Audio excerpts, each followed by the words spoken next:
नमस्कार, आप देख रहे हैं सुपर प्राइम टाइम। मैं हूं आपके साथ प्रीति रघुनंदन। सुपर प्राइम टाइम में हम आपको दिखाते हैं वर्ल्ड एक्सक्लूसिव ग्राउंड रिपोर्ट और ब्रेकिंग न्यूज। और आज की ब्रेकिंग न्यूज लेबनान से, जहां लेबनान में यूनिफिल फोर्स पर हमला हुआ है। हिजबुल्लाह ने चलाई है 40 गोलियां। यूनिफिल फोर्स में फ्रेंच फिनिश जवान हैं और पहली बार यूनिफिल पर हिजब का ये अटैक हुआ है, जिसको लेकर बड़ी खबर आ रही है। इधर हिजबुल्लाह ने इजरायली प्रधानमंत्री बेंजामिन नेतन्याहू के घर पर तीसरी बार हमला किया है। 30 दिन के अंदर अंदर नेतन्याहू के कैसारिया वाले घर पर 3 बार हिजबुल्लाह के सफल हमले हुए और इस बार ईरान के एजेंट नेतन्याहू के दरवाजे तक पहुंच गए। कुछ दिन पहले हिजब प्रमुख नईम कासिम ने कहा था कि बेंजामिन बच गए लेकिन भविष्य में सुरक्षित नहीं रहेंगे। माना यह जा रहा है कि खामेनेई के एजेंट तेल अवीव में सक्रिय हो गए हैं और ये साफ है कि इजरायल की सुरक्षा व्यवस्था में ईरान बार बार सेंध लगा रहा है।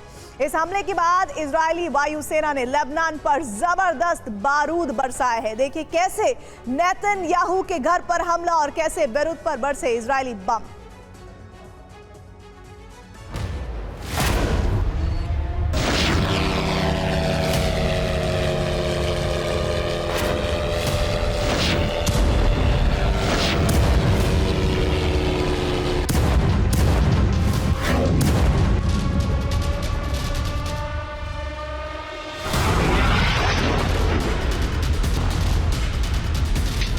इजरायली प्रधानमंत्री के घर पर 30 दिन के अंदर तीसरी बार हमले करके हिजबुल्लाह ने यह सिद्ध कर दिया है कि उसकी शक्ति इजरायली तकनीक को भेदने की ताकत रखती है।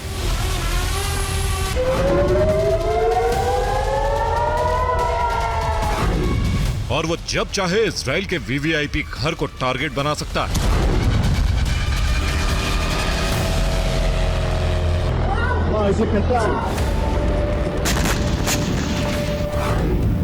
सोलह नवंबर की शाम को हिजबुल्लाह ने एक बार फिर तेल अवीव के कैसारिया में बेंजामिन नेतन्याहू के घर पर हमला किया और इसके बाद इजरायली सेना ने हिजबुल्लाह को शक्ति विहीन बनाने का ऑपरेशन तेज कर दिया है। नेतन्याहू के घर पर हमला होने के बाद इजरायली सेना ने बेरूत के दाहिया इलाके में बमबारी की और कई इमारतों को खाक में मिला दिया।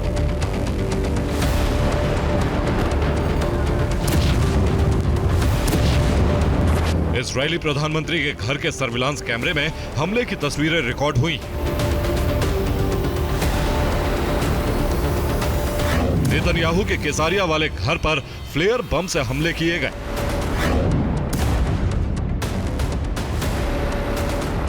फ्लेयर बम की रोशनी और धुआं नेतन्याहू के घर के करीब नजर आ रहा है।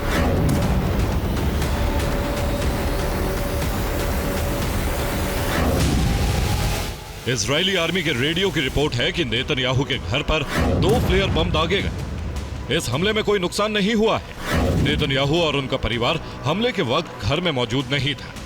इस हमले में 3 संदिग्धों को गिरफ्तार किया गया है। इन तीनों संदिग्धों से इजरायल की शिन बेट और लाहाव यूनिट पूछताछ कर रही है।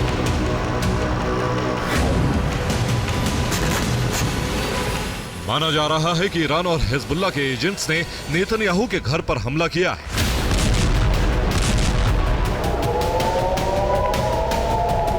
ईरान का प्लान है नसरल्ला और हानिया की मौत का बदला लेना और इसीलिए नेतन्याहू के घर को बार बार टारगेट किया जा रहा है।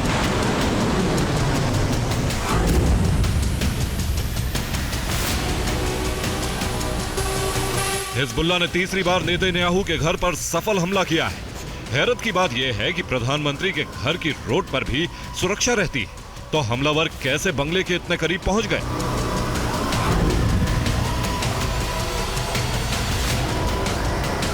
इजरायली प्रधानमंत्री के घर की सुरक्षा का कड़ा बंदोबस्त किया गया है। कैसारिया में नेतन्याहू के घर पर जो पहला हमला हुआ था, उसके बाद इजरायल ने इस घर की सुरक्षा के लिए 5 करोड़ रुपए का सुरक्षा सिस्टम लगाया था।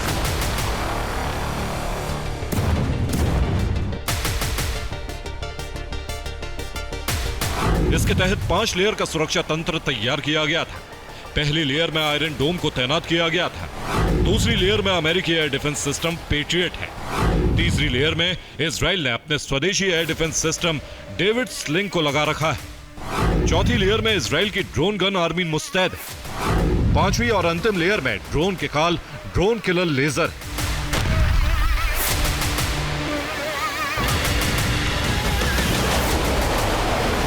इतना जबरदस्त सुरक्षा तंत्र होने के बावजूद हिजबुल्लाह का ड्रोन और हिजबुल्लाह के एजेंट नेतन्याहू के घर को हिट करने में कामयाब हो गए।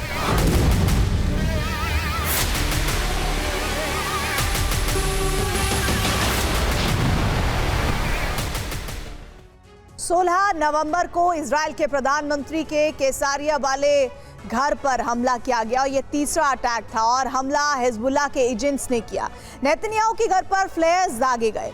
इससे पहले 15 नवंबर को हिजबुल्लाह ने ड्रोन हमला किया था और इस हमले में बेंजामिन और उनकी पत्नी बाल बाल बचे थे। हमले के वक्त बेंजामिन और उनकी पत्नी घर के अंदर बने बंकर में थे और इससे पहले 19 अक्टूबर को भी हिजबुल्लाह का ड्रोन हमला हुआ। हिजबुल्लाह का ड्रोन घर के लॉन में गिरा था और इसके अलावा जो जानकारी मिली, धमाके से नेतन्याहू के घर की खिड़कियां टूट गईं। ड्रोन के धमाके से घर की मुख्य दीवार को नुकसान हुआ था।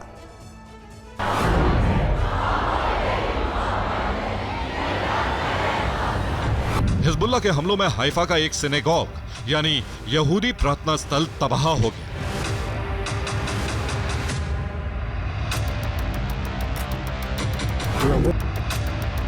नईम कासिम और खामनेई के एजेंट नेतन्याहू की हत्या की कोशिश में जुटे और इजरायली शहरों पर बारूद बरस रहा है।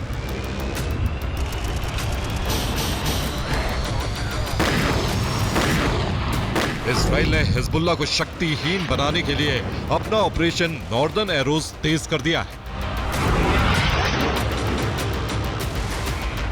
17 नवंबर की सुबह इजरायली वायुसेना ने बेरूत के बाहरी इलाके में ताबड़तोड़ बमबारी करके कई इमारतें जमींदोज कर दी।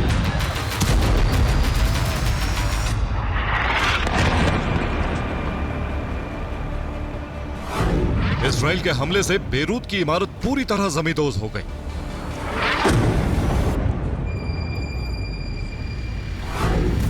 बहुमंजिला इमारत गिरने से कई मीटर ऊंचा मलबे का ढेर लग गया और रेस्क्यू टीम लोगों की तलाश में मलबा हटाने लगी। 17 नवंबर की सुबह इजरायली वायुसेना के धमाकों से बेरूत दहल उठा। बेरूत के अलग अलग इलाकों से काले धुएं के गुब्बार उठने लगे।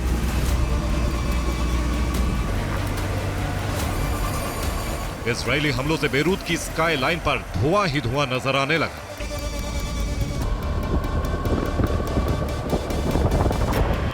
17 नवंबर को इजरायली वायुसेना ने बेरूत के बाहरी इलाकों में जबरदस्त बमबारी की और रिपोर्ट है कि इजरायली थल सेना का ग्राउंड ऑपरेशन भी उत्तरी लेबनान की तरफ बढ़ चुका है।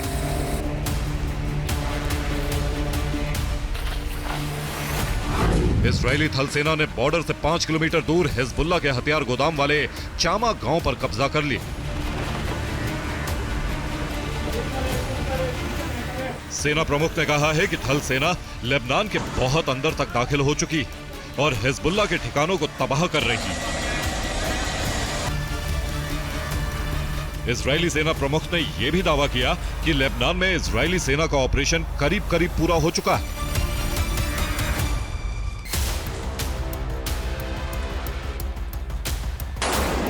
इजरायली सेना प्रमुख का दावा है कि दक्षिणी लेबनान में इजरायली सीमा से सटे हिजबुल्लाह के ज्यादातर ठिकाने तबाह कर दिए गए हैं।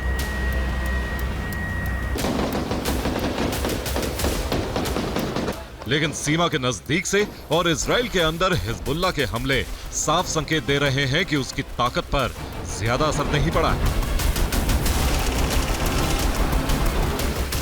Bureau report, TV9 Bharatvarsh. इस वक्त एक बड़ी खबर मिल रही है। गाजा में आईडीएफ का ग्राउंड ऑपरेशन शुरू हो चुका है। हमास की इमारत को इसने ध्वस्त किया है। विस्फोटक लगाकर इमारत को गिराया गया है।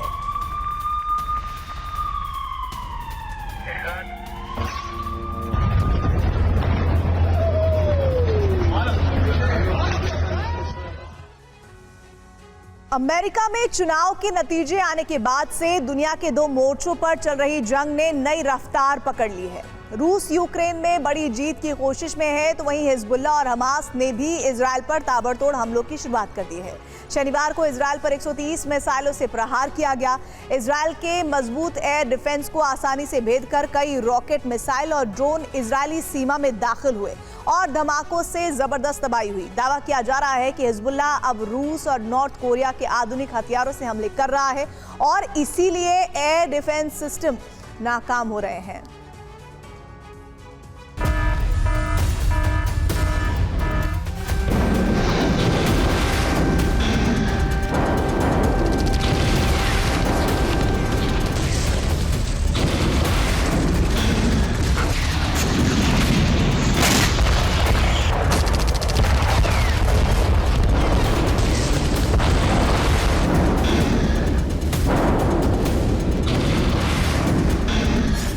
अचानक सायरन बजा और फिर आसमान में नजर आए तबाही मचाने वाले ये शोले। इजरायली एयर डिफेंस को चीरते हुए रॉकेट इजरायली सीमा में दाखिल हो रहे थे। लोग मोबाइल फोन से वीडियो बनाने लगे और फिर शुरू हुआ धमाकों का दौर। इजराइल के मजबूत कवच को भेदकर हिजबुल्लाह के कई रॉकेट तेल अवीव तक पहुंचने में भी कामयाब रहे। इजराइल की राजधानी तेल अवीव से लेकर हाइफा, गलीली, हदेरा, किरियात शिमोना और नहारिया तक जबरदस्त हमले हुए। हिजबुल्लाह के टारगेट पर इजरायली सेना के ठिकाने थे। हिजबुल्लाह के ऐसे हमलों ने दुनिया को फिर हैरान किया। जिस लेबनान को इजराइल ने खंडर बना दिया, लेबनान में तमाम हिजबुल्लाह के ठिकानों को नष्ट कर दिया गया। तमाम बड़े कमांडर और नेताओं को भी मार दिया गया, लेकिन फिर भी हिजबुल्लाह की ताकत कम नहीं हुई। दावा किया जा रहा है कि हिजबुल्लाह की ताकत के पीछे अब ये तीन चेहरे हैं। हिजबुल्लाह के पास अब सिर्फ ईरान नहीं, बल्कि रूस और नॉर्थ कोरिया की ताकत भी है। हिजबुल्लाह की मिसाइलों की ताकत देखकर इजराइल हैरान है, अमेरिका भी हैरान है। ऐसा अचूक प्रहार, इतनी दूर तक हमला, एयर डिफेंस को नाकाम बनाने की शक्ति। अचानक हिजबुल्लाह के पास इतनी ताकतवर हथियार कैसे आए?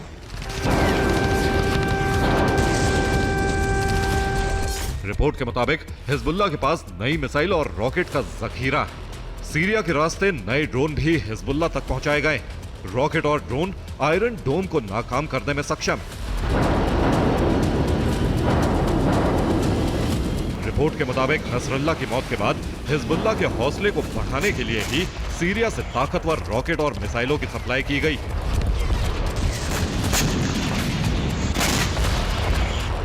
इजराइल के लिए चिंता की बात है कि लेबनान से हमलों के दौरान एयर डिफेंस का अलर्ट सिस्टम नाकाम हो गया।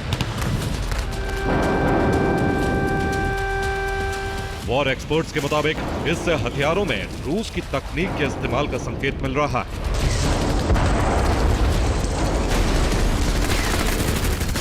रूस में अमेरिकी एयर डिफेंस पर रिसर्च की गई है। इजराइल का एयर डिफेंस अमेरिकी तकनीक से बना है। रूस ने एयर डिफेंस को नाकाम करने का तरीका ढूंढा है। यूक्रेन में कई देशों के एयर डिफेंस की तैनाती है। रूस ने इस युद्ध के दौरान अमेरिकी हथियारों और एयर डिफेंस को लेकर कई तरह का शोध किया है।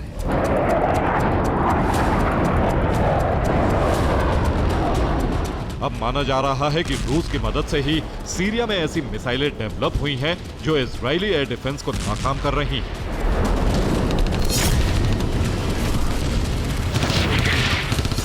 हिजबुल्लाह के हमलों से सबसे ज्यादा नुकसान इजराइल के हाइफा में हुआ है। हाइफा में हिजबुल्लाह के धमाकों से कई जगहों पर आग लग गई और भारी तबाही। हाइफा में सैन्य ठिकानों को टारगेट करके हमला किया गया था।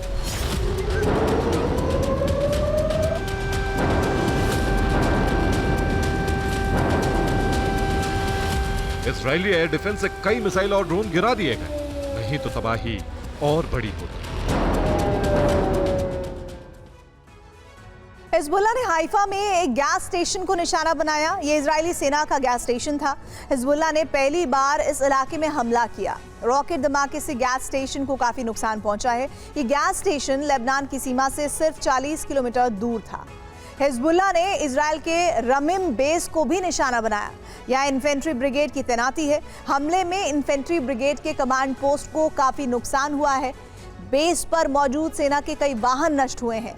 रिपोर्ट तो ये है कि हिजबुल्लाह ने शनिवार को कुछ 26 ऑपरेशन चलाए थे, जिसमें 6 इलाकों को टारगेट किया गया। 2 सैन्य बेस पर हमले में कामयाबी मिली है।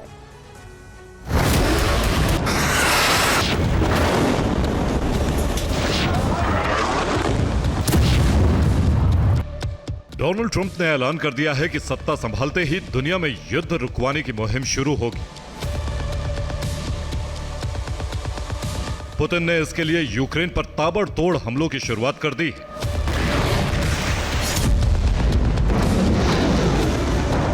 और ईरान को भी संदेश दिया गया है कि इजराइल पर अधिक से अधिक हमले किए जाएं।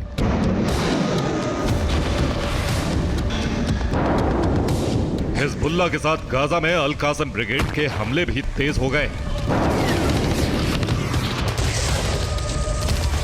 माना जा रहा है कि यह सब पुतिन के इशारे पर हो रहा है।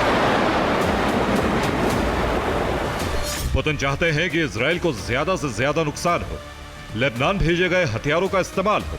जनवरी तक सभी हथियार खत्म किए जाएं। रूस ने नॉर्थ कोरिया से आए हथियारों को भी लेबनान भिजवाया है। ट्रंप के आते ही सीज फायर हुआ तो रूस और नॉर्थ कोरिया के हथियार लेबनान में बरसों तक बेकार पड़े रहेंगे।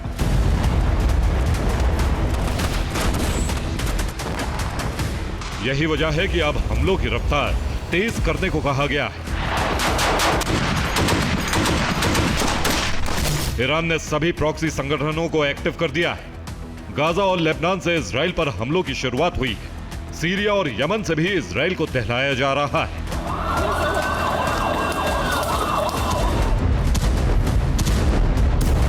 कोशिश इजराइल में बड़ी तबाही की ताकि सीज फायर की बातचीत में इजराइल का आत्मविश्वास कायम न रहे।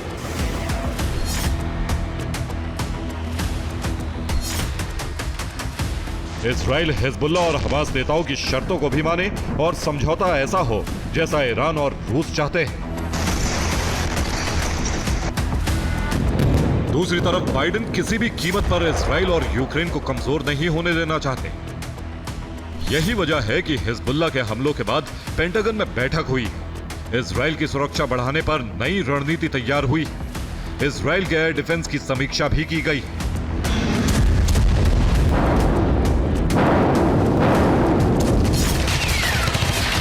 फिलहाल कोशिश है कि लेबनान में मौजूद नए हथियारों के गोदामों को जल्द से जल्द भस्म किया जाए।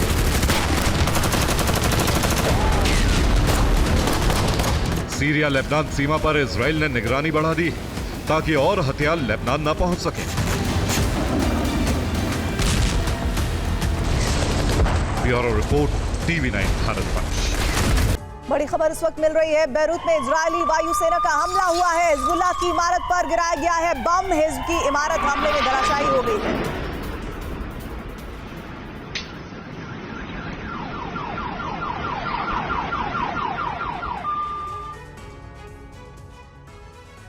तो एक तरफ हिजबुल्लाह इजरायल को जख्म दे रहा है, तो वहीं दूसरी तरफ ईरान से ऐसी खबरें सामने आ रही हैं जिसने इजरायली राष्ट्रपति की टेंशन बढ़ा दी है। दरअसल ईरान ने ऐलान किया है कि इजरायल से उसका प्रतिशोध पूरा नहीं हुआ। वो बहुत जल्द ऑपरेशन ट्रू प्रॉमिस का तीसरा चरण शुरू करेगा। सिर्फ इतना ही नहीं, ईरान ने अपने परमाणु कार्यक्रम को लेकर भी बड़ा खुलासा किया है, जिसके बाद माना जा रहा है कि खामेनेई बहुत जल्द एटमी टेस्ट की हरी झंडी दे सकते हैं। सवाल यही है कि क्या ईरान परमाणु शक्ति हासिल करने के बाद हमले का तीसरा चरण शुरू करेगा और क्या अरब में परमाणु जंग करीब है? रिपोर्ट देखिए।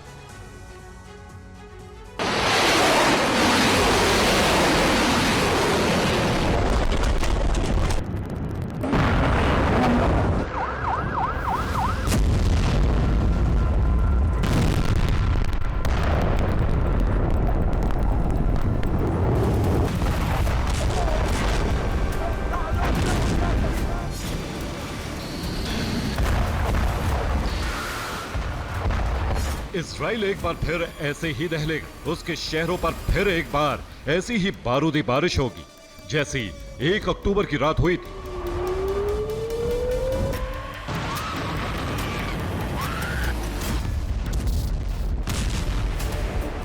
ईरान ने ऐलान कर दिया है कि वो ऑपरेशन ट्रू प्रॉमिस 3 चलाएगा, इजराइल को एक बार फिर दहलाएगा।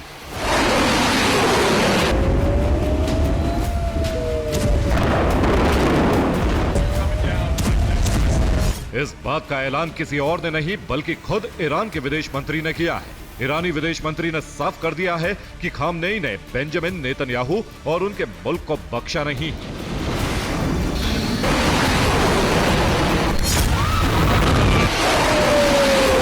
ईरान के विदेश मंत्री अब्बास अरागची ने एक टीवी चैनल को दिए इंटरव्यू में कहा, हम अपने दुश्मन को जवाब देंगे, ऑपरेशन ट्रू प्रॉमिस 3 भी चलाएंगे, उसका वक्त भी हम ही तय करेंगे।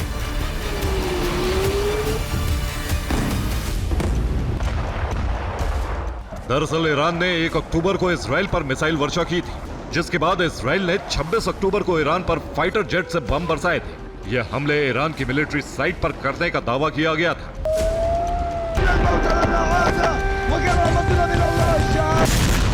ऐसे में कयास लगाए जा रहे थे कि ईरान इजराइल पर जल्द हमला करेगा और अब ईरानी विदेश मंत्री ने ऑपरेशन ट्रू प्रॉमिस 3 का वादा कर इन कयासों को सच साबित कर दिया है।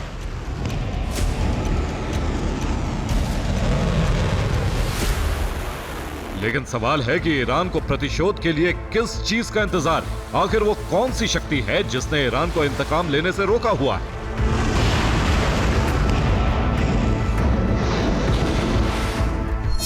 दरअसल माना जा रहा है कि ईरान परमाणु बम बनाने के बेहद करीब है। वो ट्रंप के शपथ ग्रहण से पहले परमाणु परीक्षण कर सकता है, इसीलिए वो ऑपरेशन ट्रू प्रॉमिस 3 को अंजाम नहीं दे रहा।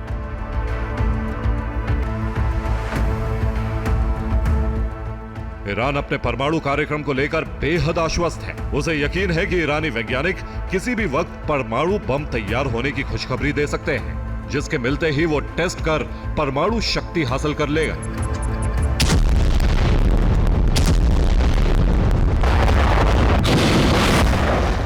यही वजह है कि ईरान ने पश्चिमी देशों से न्यूक्लियर डिप्लोमेसी को सिरे से खारिज कर दिया है। अब्बास अरागची ने अपने बयान में कहा कि मिडिल ईस्ट में संतुलन के लिए हमारा परमाणु शक्ति बनना जरूरी है। पश्चिम के साथ परमाणु वार्ता की संभावना बेहद सीमित है। हम परमाणु कार्यक्रम में ऐसे बदलाव कर सकते हैं जो किसी भी मुल्क को पसंद नहीं आएंगे।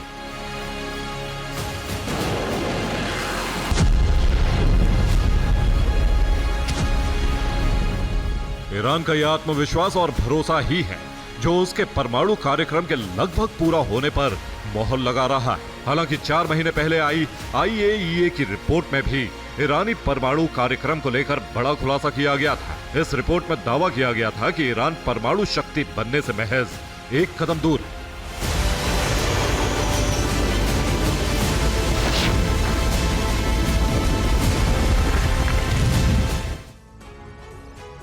तो सवाल है कि क्या 2024 के खत्म होने से पहले ईरान परमाणु परीक्षण कर सकता है? क्या खामेनेई का सालों का इंतजार खत्म होने वाला है? परमाणु हथियारों की watchdog international atomic energy agency यानी IAEA की रिपोर्ट की माने तो इसकी संभावना बेहद ज्यादा है। दरअसल परमाणु बम बनाने के लिए 85% शुद्ध यूरेनियम की जरूरत होती है। IAEA की रिपोर्ट के मुताबिक ईरान 83.3% यूरेनियम संवर्धन यानी शुद्ध यूरेनियम हासिल कर चुका है। अब उसे सिर्फ 1.7% यूरेनियम संवर्धन की जरूरत है। यहाँ गौर करने वाली बात यह है कि ये रिपोर्ट 4 महीने पुरानी है, यानी हो सकता है कि ईरान इस बीच 1.4% के फासले को भी खत्म कर चुका हो। अब सवाल उठता है कि अगर ईरान परमाणु टेस्ट में सफल रहा तो वो कितने बम बना पाएगा? एक परमाणु बम बनाने के लिए 23 किलोग्राम शुद्ध यूरेनियम की जरूरत होती है। IAEA का दावा है कि ईरान के पास करीब 142 किलो यूरेनियम मौजूद है, जिससे वो 5 न्यूक्लियर बम बड़ी आसानी के साथ बना सकता है।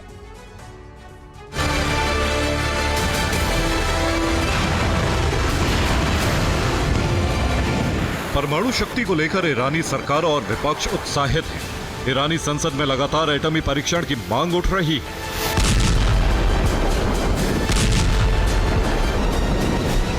हाल ही में ईरान के 39 सांसदों ने जल्द परमाणु टेस्ट की मांग की थी। अब ईरानी सांसद अहमद नादेरी ने भी संसद में इस मुद्दे को उठाया है। उन्होंने कहा, हमारे दुश्मनों के पास परमाणु हथियारों का विशाल भंडार है, जिससे ईरान रणनीतिक रूप से काफी नुकसान में है। हमें जल्द से जल्द परमाणु परीक्षण करना चाहिए। क्षेत्र में संतुलन बनाने के लिए हमारे पास और कोई रास्ता नहीं।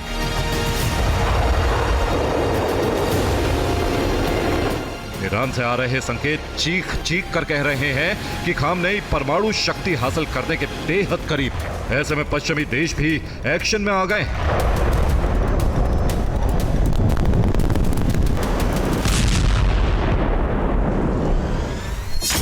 माना जा रहा है कि बहुत जल्द IAEA की बैठक बुलाई जा सकती है। इसमें ईरान को लेकर कड़े कानून बनाए जा सकते हैं।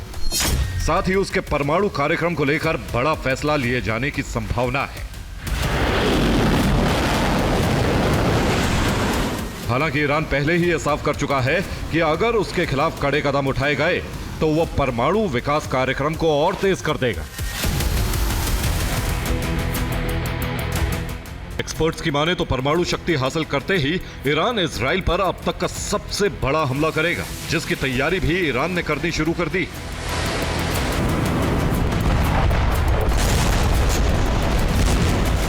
ईरान के रक्षा मंत्री इस वक्त सीरिया में हैं, जहां उन्होंने राष्ट्रपति बशर अल असद से मुलाकात की। माना जा रहा है कि दोनों के बीच इजराइल पर चर्चा हुई। इजराइल के बढ़ते प्रभुत्व को रोकने पर बात हुई। ईरानी प्रॉक्सी को मजबूत करने पर दोनों ने सहमति जताई।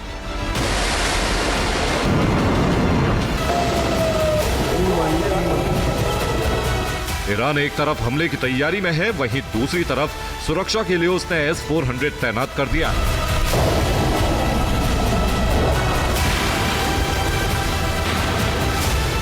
मिडिल ईस्ट में ईरान इजराइल की जंग में अमेरिका और रूस भी आमने सामने आते दिख रहे हैं।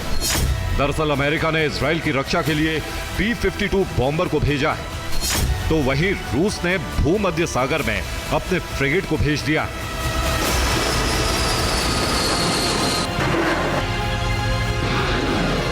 साफ है, ईरान का ऑपरेशन ट्रू प्रॉमिस 3 इस बार बेहद विध्वंसक होने वाला है, जिसकी वजह होगा उसका परमाणु शक्ति संपन्न होना। ऐसे में इजराइल की रक्षा के लिए जहां अमेरिका कड़े कदम उठा रहा है, वहीं रूस ईरान की सुरक्षा पुख्ता करने में जुट गया है, जो अरब में महाजंग की दस्तक दे रहा है। Bureau report, TV9 Bharatvarsh.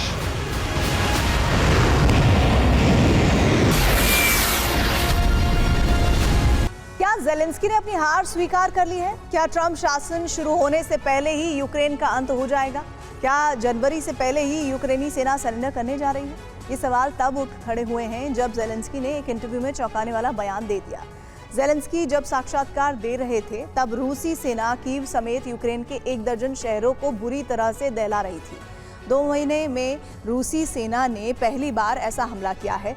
तो सवाल यही है कि क्या रूस के हमलों की वजह से ही ज़ेलेंस्की सरेंडर को तैयार हो गए हैं?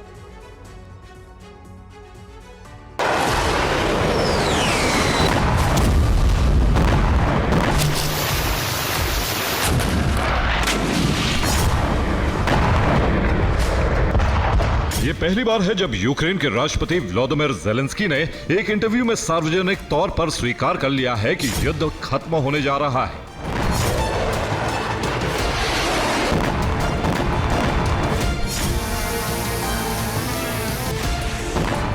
शनिवार को यूक्रेनी रेडियो को ज़ेलेंस्की ने इंटरव्यू दिया। इसमें ज़ेलेंस्की का डर साफ तौर पर दिखा। अमेरिका में ट्रंप की वापसी के बाद सबसे ज्यादा दहशत में ज़ेलेंस्की और उनकी सेना है। ज़ेलेंस्की भी अब युद्ध खत्म करने को तैयार हो गए हैं। वही ज़ेलेंस्की जो ट्रंप की जीत से पहले तक युद्ध रोकने के पक्ष में नहीं थे।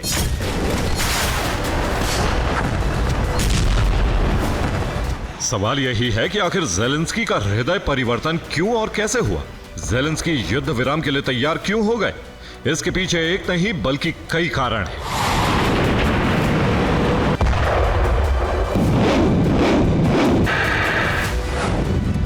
अमेरिका में ट्रंप की वापसी हो गई है।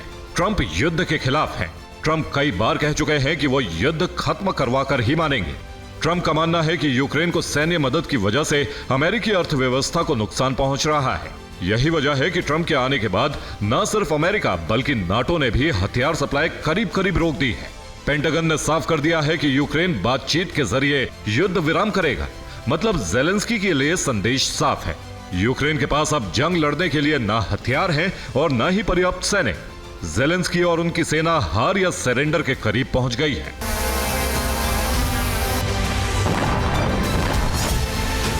जेलेंस्की को कहीं से भी मदद और राहत नहीं मिल रही है। यही वजह है कि वो अब शांति वार्ता और युद्ध विराम की बात करने लगे हैं।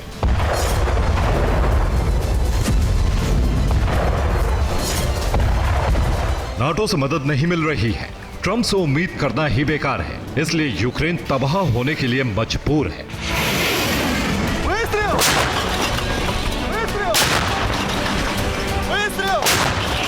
जेलेंस्की की बेबसी का फायदा रूस की सेना उठा रही है। अमेरिका में ट्रंप की वापसी के साथ ही रूसी सेना ने यूक्रेन में बमबारी तेज कर दी है। रूस जबरदस्त हवाई हमले कर न सिर्फ यूक्रेनी जमीन पर कब्जा करता जा रहा है बल्कि कीव का भी घेराव कर रहा है।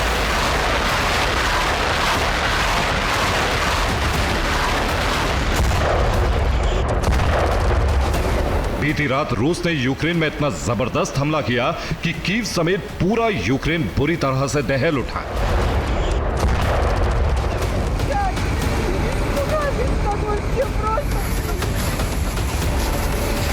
यूक्रेनी रक्षा मंत्रालय के मुताबिक रूस ने 24 घंटे के अंदर यूक्रेन में 2 महीने में सबसे बड़ा विध्वंस कर दिया। यूक्रेन के मुताबिक रूस ने इस बार यूक्रेनी शहरों पर किंजल मिसाइलों की बरसात की।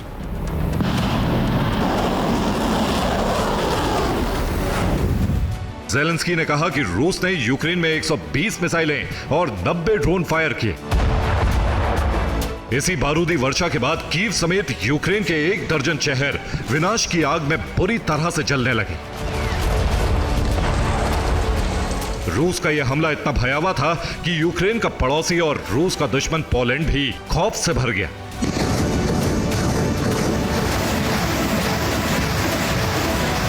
यूक्रेन में रूस की मिसाइल वर्षा से सहमे यूक्रेन ने पूरी रात आसमान में फाइटर जेट उड़ाकर अपनी सुरक्षा करता रहा।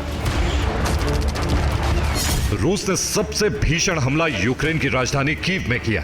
रूस की बमबारी से कीव में 13 इमारतों में आग लग गई, 3 गैस पाइपलाइन ध्वस्त हो गई, 2 पावर स्टेशन तहस नहस हो गए। जान बचाने के लिए लोगों को सबवे में शरण लेनी पड़ी। 16 दिसंबर की रात यूक्रेन के लिए कयामत की रात साबित हुई। रूस का यह हमला इतना खतरनाक था कि पूरे यूक्रेन में करीब 6 घंटे तक अलर्ट अलार्म बजता रहा।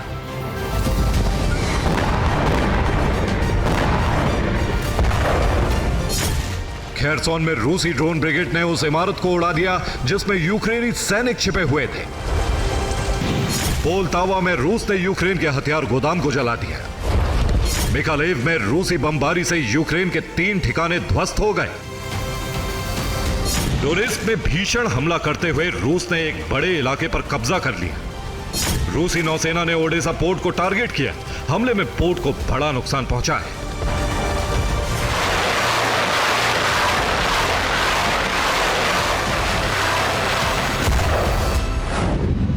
रिवने, इवानो फ्रैंकिवस्क, निप्रो, विनित्सिया, क्रीवी रीह, जेपोरीजिया, चेकार्सी, खमेलनित्स्की और वॉलेन प्रांत को भी रूस ने दहला दिया। इन राज्यों में एक के बाद एक कई धमाके सुने गए हैं।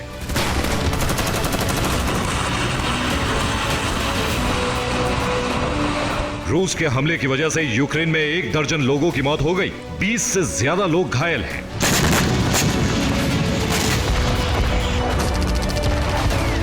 रिपोर्ट के मुताबिक जल, थल और नभ से भीषण हमला कर रूस ने यूक्रेन की पूरी डिफेंस लाइन को तोड़ दिया है। इस वजह से युद्ध भूमि में रूस को बड़ी बढ़त मिलती जा रही है।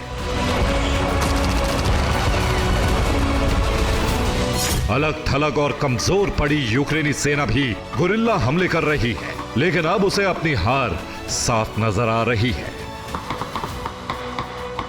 यूक्रेन ने रूस के इजेवस्क में हथियार फैक्ट्री को ड्रोन से टारगेट किया। यूक्रेन के हमले में रूस का बक एयर डिफेंस सिस्टम भी भस्म हो गया। यूक्रेनी फोर्स ने रूस के Tor M2 air defence system को भी जला दिया। ज़ैपोरिज़िया में यूक्रेन ने हाइमार्स से हमला कर रूस के 20 सैनिकों का अंत कर दिया।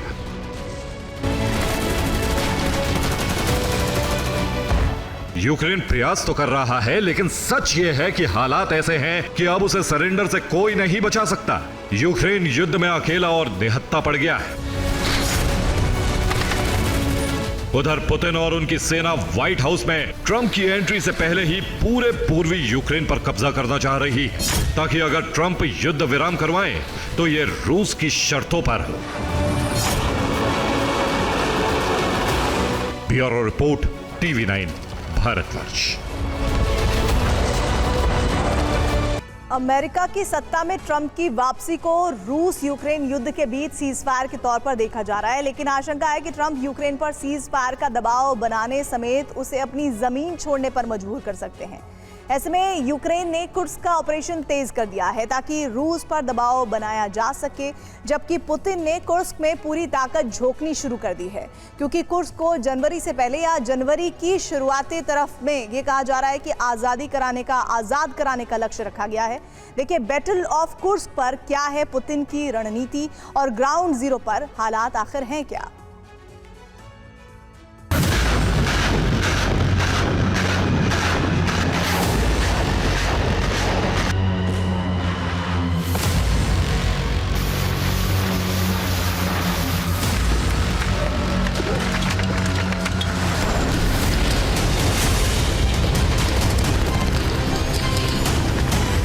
कुर्स्क में यूक्रेनी सेना के ठिकानों पर FPV ड्रोन से बम गिराए जा रहे हैं।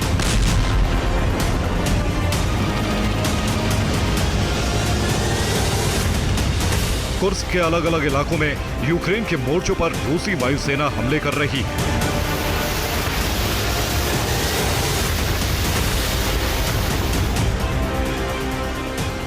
कुर्स्क में आगे बढ़ने की कोशिश में जुटी यूक्रेनी सेना पर रूस की ड्रोन ब्रिगेड विस्फोट कर रही है।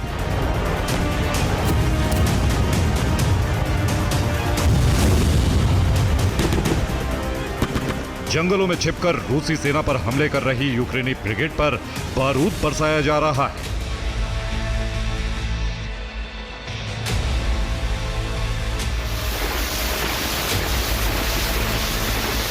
Mi-8 हेलीकॉप्टर से यूक्रेन के सैन्य वाहन और आर्टिलरी को निशाना बनाया जा रहा है।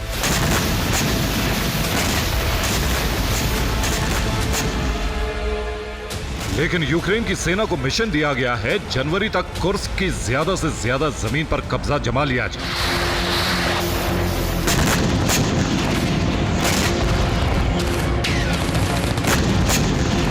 अमेरिका के institute for studies of war की रिपोर्ट के मुताबिक यूक्रेन की सेना कुर्स्क के अंदर की तरफ बढ़ रही है। रूस के कुर्स्क में यूक्रेनी सेना ने गुएवो, सुज्जा, स्वेर्दलिकोवो और मलाया लोकनिया पर कब्जा जमा रखा है। इस वक्त यूक्रेन की सेना कुर्स्क के नोवोइवानोव्का की तरफ बढ़ रही है, जबकि रूसी सेना ने विक्टोरोरोव्का, ल्यूबिमोव्का, कोरेनेवो और स्नागोस से मलाया लोकनिया की तरफ आगे बढ़ते हुए यूक्रेनी मोर्चों पर हमले कर रही है।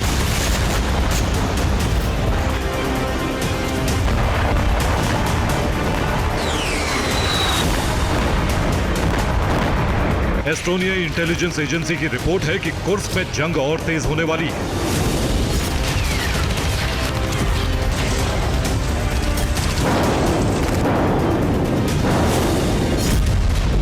क्योंकि पुतिन ने तय कर लिया है कि ट्रंप सरकार की वापसी से पहले कुर्स्क से यूक्रेन की सेना को खदेड़ दिया जाए।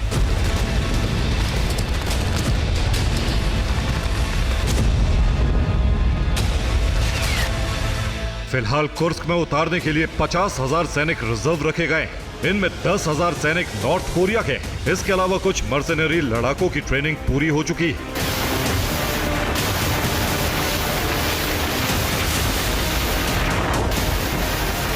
पुतिन ने इस नई फौज को जनवरी तक या जनवरी के पहले हफ्ते तक कुर्स्क को आजाद कराने का टारगेट दिया है।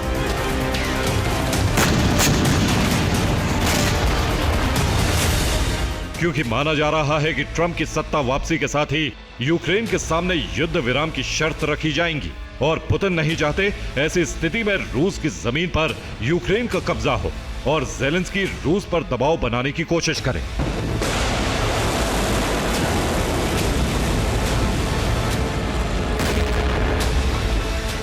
कुर्स्क के जंग में रूस के सैन्य सहयोगी किम जोंग ने भी सैनिकों के साथ साथ हथियारों की मदद देनी शुरू कर दी।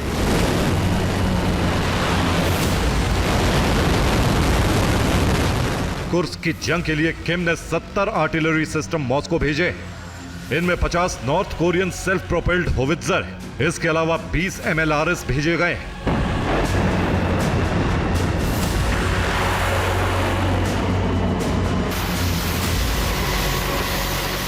इससे पहले भी कुर्स्क की जंग के लिए नॉर्थ कोरिया से 1970 के दशक में बने गोले और हथियार भेजे गए थे। अब कुर्स्क की जंग में यूक्रेन पर सबसे बड़े हमले होने वाले हैं।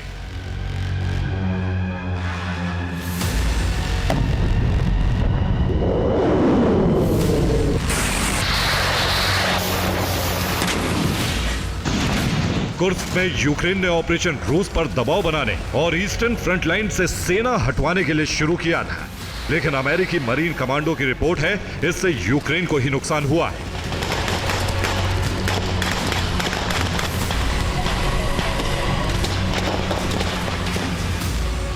यूएस के पूर्व मरीन कमांडो ने कहा है कि फ्रंट लाइन पर यूक्रेनी सेना कमजोर पड़ चुकी है।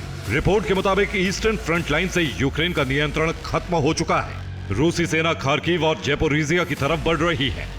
अक्टूबर के अंत में रूस ने यूक्रेन के सेलिदोवो, गोर्नियाक, सुकोरिनो और लियोनिदोव्का पर कब्जा कर लिया।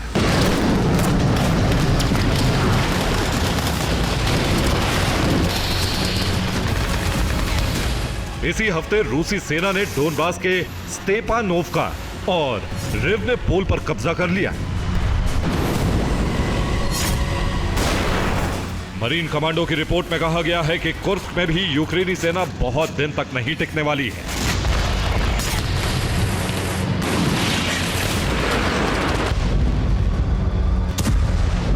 कुर्स्क ग्राउंड ऑपरेशन की रणनीति ने यूक्रेन को दोहरा नुकसान दिया है और अब जनवरी तक यूक्रेनी सेना को कुर्स्क से भी बाहर करने की रणनीति पर अमल शुरू हो चुका है। Bureau report, TV9 Bharatvarsh.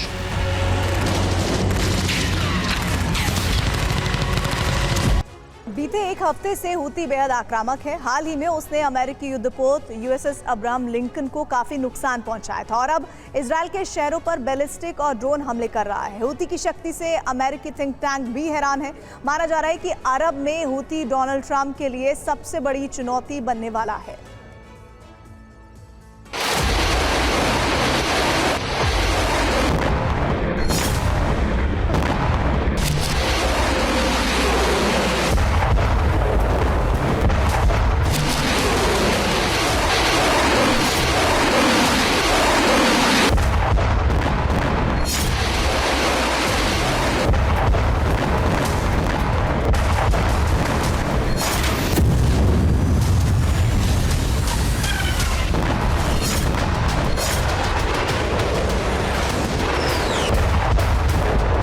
Israel ने सोचा था कि हमास और हिजबुल्ला को शक्ति विहीन कर वो ईरानी प्रॉक्सी को कमजोर कर देगा, लेकिन अब हूती इजराइल के सामने काल बनकर खड़ा हो चुका है। बीते 24 घंटे से हूती इजराइल को दहला रहा है, उसके शहरों पर ड्रोन और मिसाइल हमले कर रहा है।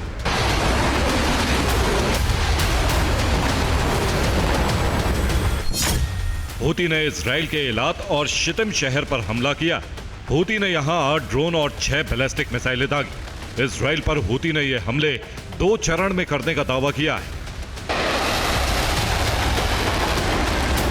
हालांकि इन हमलों में इजराइल को कितना नुकसान हुआ अभी तक ये जानकारी सामने नहीं आई, लेकिन हूती को लेकर जो रिपोर्ट सामने आई है उसने अमेरिका तक को टेंशन में डाल दिया है। हूती पर यह रिपोर्ट अमेरिका ने जारी की, जिसमें कहा गया है हूती के पास आधुनिक हथियारों का बड़ा जखीरा है। बीते 3 महीने में उसकी शक्ति बेहद ज्यादा बढ़ चुकी है। अरब में शांति के लिए हूती को रोकना बेहद जरूरी है।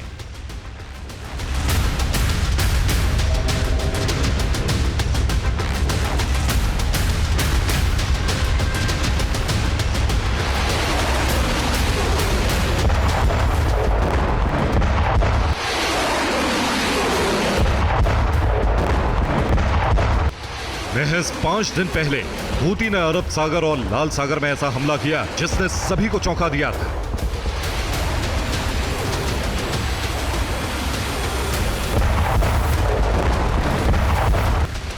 हूती ने मिसाइल और ड्रोन दागकर अमेरिकी युद्धपोत यूएसएस अब्राहम लिंकन को क्षतिग्रस्त कर दिया है। वहीं 2 अन्य डिस्ट्रॉयर को भी नुकसान पहुंचाने का दावा किया।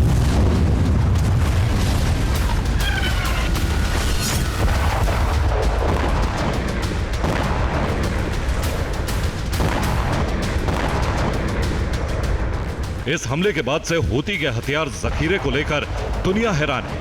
अमेरिकी agency national security engineering centre के vice president doctor William A LaPlante ने भी अपने एक बयान में हूती की बढ़ती शक्ति का जिक्र किया है।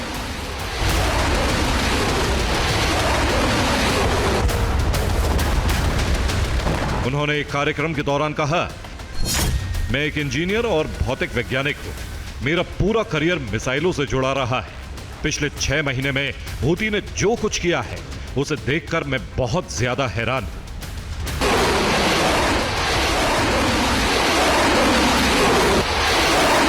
विलियम ए लाप्लांटे के इस बयान के मायने बेहद बड़े हैं, क्योंकि वो जिस अमेरिकी एजेंसी के वाइस प्रेसिडेंट हैं, वो पेंटागन के लिए हथियारों की खरीद और बिक्री का काम करती है। दरअसल बीते 1 साल से हूती ने लाल सागर को ब्लॉक किया हुआ है। वो लगातार यहां से गुजरने वाले जहाजों को टारगेट कर रहा है। हूती इन हमलों के लिए बैलिस्टिक मिसाइल और ड्रोन का इस्तेमाल कर रहा है।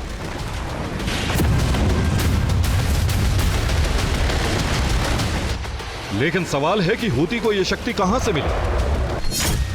दरअसल इसके पीछे ईरान और रूस का हाथ माना जा रहा है। दावा किया जा रहा है कि ईरान से हूती को ड्रोन मिल रहे हैं, वहीं रूस से सीक्रेट रूट के जरिए मिसाइलें हूती तक पहुंच रही हैं। ईरान और रूस से मिल रहे हथियारों के दम पर हूती जहां लाल सागर से निकलने वाले जहाजों के लिए काल बन गया है, वहीं इजराइल पर भी हमले कर रहा है। हिंदुस्तान ने एक नई मिसाइल के परीक्षण से चीन और पाकिस्तान में खलबली मचा दी है। भारत ने रविवार को लंबी दूरी की हाइपरसोनिक मिसाइल का सफल परीक्षण किया है। 3, 2, 1, now.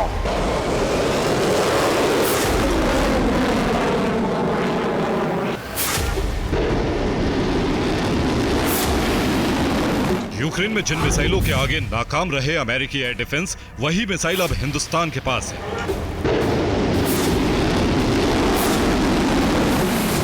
चीन और रूस जिस तकनीक पर गुमान करते हैं, वही तकनीक भारत ने खुद अपने दम पर हासिल कर ली।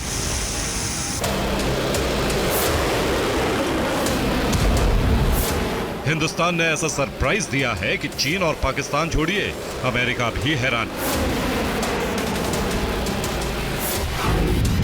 भारत ने हाइपरसोनिक मिसाइल बनाने में कामयाबी हासिल कर ली।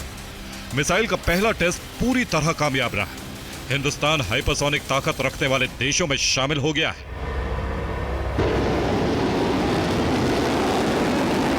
भारतीय रक्षा मंत्री राजनाथ सिंह ने रविवार को इस हाइपरसोनिक मिसाइल के टेस्ट का वीडियो पोस्ट करके भारत की ऐतिहासिक सफलता का ऐलान किया।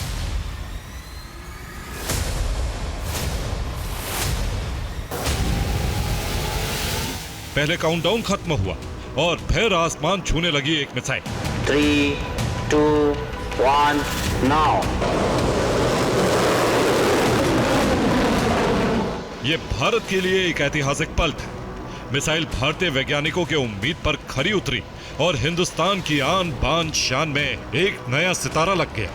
ये भारत की पहली हाइपरसोनिक मिसाइल है। ये वही तकनीक है जिसे हासिल करने की जद्दोजहद अमेरिका भी बरसों से कर रहा है। भारतीय मिसाइल 1500 किलोमीटर तक कहीं भी तबाही मचाने में सक्षम है। मिसाइल की रफ्तार 7400 किलोमीटर प्रति घंटा है। मिसाइल को भारतीय वैज्ञानिकों ने तैयार किया है।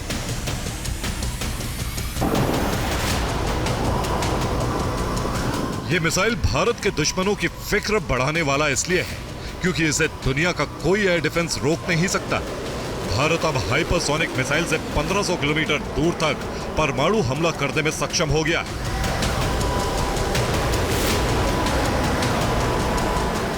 माना जाता है कि अमेरिका को भी चीन ने हाइपरसोनिक मिसाइल दी, लेकिन ये भारत की शुरुआती सफलता है। हाइपरसोनिक रफ्तार से मिसाइल प्रहार की क्षमता हासिल करने के बाद इस पर आगे भी रिसर्च होती रहेगी और भारत कई घातक मिसाइल का प्रोडक्शन कर सकता है।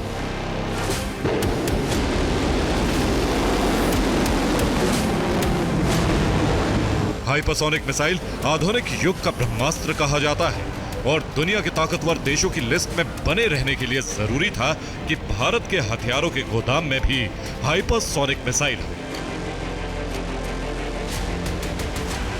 Bureau report, TV9 Bharatvarsh.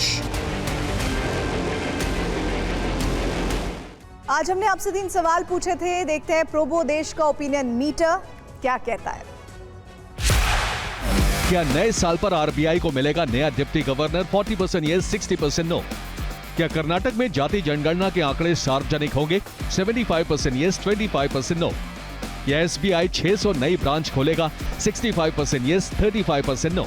Download कीजिए प्रोबो ऐप और दीजिए अपना opinion. Game may be habit forming or financially risky. Play responsibly. TNC apply. तो सवाल है कि क्या 2024 के खत्म होने से पहले ईरान परमाणु परीक्षण कर सकता है? क्या खमेनेई का सालों का इंतजार खत्म होने वाला है? परमाणु हथियारों की watchdog international atomic energy agency यानी IAEA की रिपोर्ट की माने तो इसकी संभावना बेहद ज्यादा है। दरअसल परमाणु बम बनाने के लिए 85% शुद्ध यूरेनियम की जरूरत होती है। IAEA की रिपोर्ट के मुताबिक ईरान 83.3% यूरेनियम संवर्धन यानी शुद्ध यूरेनियम हासिल कर चुका है। अब उसे सिर्फ 1.7% यूरेनियम संवर्धन की जरूरत है। यहाँ गौर करने वाली बात यह है कि रिपोर्ट 4 महीने पुरानी है, यानी हो सकता है कि ईरान इस बीच 1.7% के फासले को भी खत्म कर चुका हो। अब सवाल है कि अगर ईरान परमाणु टेस्ट में सफल रहा तो वो कितने बम बना पाएगा? एक परमाणु बम बनाने के लिए 23 किलोग्राम शुद्ध यूरेनियम की जरूरत होती है। IAEA का दावा है कि ईरान के पास करीब 142 किलो यूरेनियम मौजूद है, जिससे वो 5 न्यूक्लियर बम बड़ी ही आसानी से बना सकता है।